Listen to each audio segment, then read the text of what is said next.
Peak has Rosalind to go in the Pin Oak Valley View. Been off since the Belmont Oaks back in the summer. Had a little physical problem out of that, or just a little sore, I guess? Yeah, we had some ambitious plans between Royal Ascot, and then we brought her back for the Belmont Oaks. And then coming out of the Belmont Oaks, she was what I would call a little jammed up. She had some minor distal cannon bone bruising, which is really basic stuff.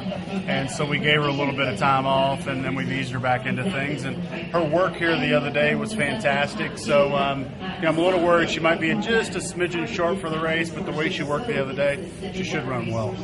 She worked on this turf course before? No, she has not. Of course, she won over here on the poly track, and she's broken her maiden on the grass. But as far as 3-year-old filly races, this was kind of the last of the Mohicans, so we really want to kind of sneak her in. But she'll probably be sold in November.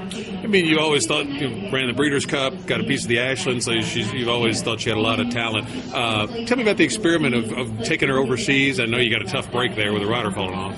Yeah, that was really tough, to go that far and for her to stumble and go to her nose. But, Ascot, they did pay some of our expenses, so that helps. And then we met the Queen, which is always a lot of fun. But, we really felt like, she was a grade 1 filly and that she would be a really good grass horse. And unfortunately, it just didn't play out our way. But that's why the game's so hard. Think she's headed for a big 4-year-old year?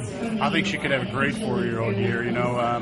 For her to be sold, I'd love to think I could keep her next year, but we'll see who buys her, and assuming he does sell it. Tell me about on Wednesday, a nice 2-year-old filly out of Chatterbox won first time out. Think highly of her? Yeah, she's done everything right. Today wasn't any different. We've got probably chase a stake with her in her next start, but she really did everything right. Has been doing it in the morning as well.